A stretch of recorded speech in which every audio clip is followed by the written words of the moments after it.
Assalomu alaykum. Telegram ahli. YouTube'dan ko'ra Telegram birinchi ishladi meni xabarlarimda desam. Yangi oila qo'ndi Chicagoga. Taksi ham kutib turibdi o'sha yerda gaplashib qo'yganmiz taksini ham. O'zimizda mahalladan bir odam, o'zbek odam bor ekan. Olib beraman dedi. Gaplashishga hozir start dedi. İnşallah endi hozir soat 10dan oshgan bo'lsa, 10dan oshib yo'lga chiqsa, abitdan keyin 3-4larda kelib qolishadi ekan.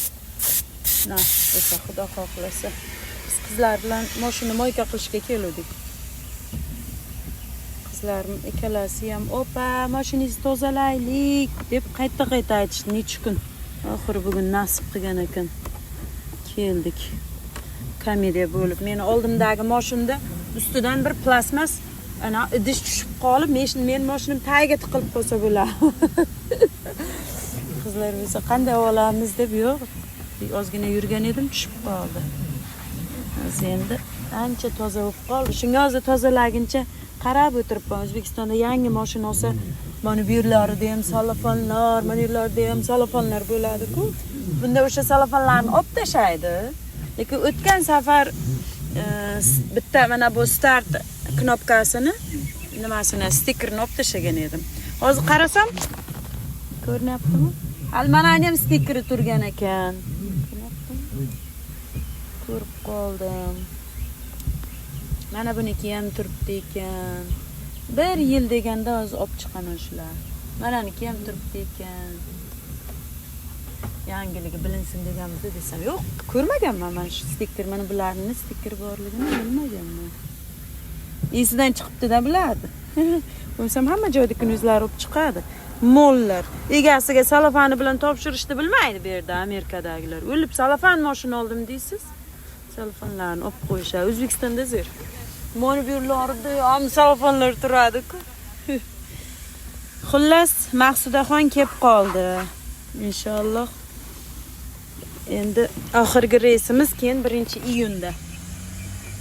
Nasib bo'lsa.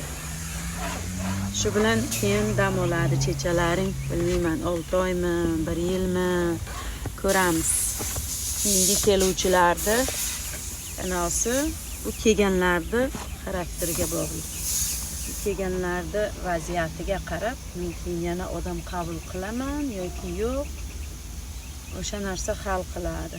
Shuning uchun duo qilinglar. Kelganlar, kelayotganlar sizlarda kelishlaringga to'sqinlik qilmasin. Oppo, shunday agar haligacha shu qo'lim ro'molda. Kecha singlim yozibdi.